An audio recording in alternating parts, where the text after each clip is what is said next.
জয় গুরু। ইষ্টপ্রাণ দাদা ও মায়েরা, আজ ইষ্ট প্রসঙ্গে পরম পূজ্যপাদ শ্রী শ্রী আচার্যদেবের এই অমৃতময় কথাগুলি জেনে নেব। প্রত্যেককে আচার্যদেব কি বলেছেন জেনে নেব। এই তথ্যগুলি প্রত্যেককে আপনারাও শেয়ার করবেন। এ মাসের আলোচনা পত্রিকা থেকে সংগৃহীত। এক দাদা নিবেদন করলেন, আমাদের মন্দিরে লোকজন আসে না। আচার্যদেব বললেন, মন্দিরে লোকজন আসে না মানে? মন্দিরে ঠাকুরের ফটো আছে, ঠাকুর নিয়ে চলা নেই, ঠাকুরের চর্চা নেই। দেওঘরে এত লোক আসে কেন? এখানে ঠাকুরের চর্চা আছে, ঠাকুর নিয়ে চলা আছে।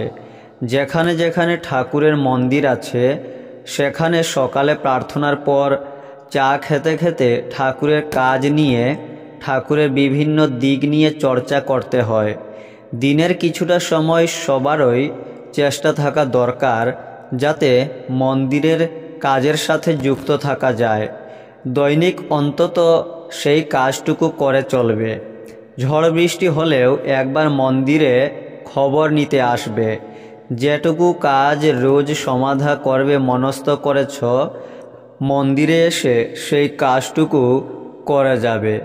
ভিডিওটি প্রচুর শেয়ার করবেন যাতে তথ্যগুলি সবাই জানতে পারেন। জয় গুরু।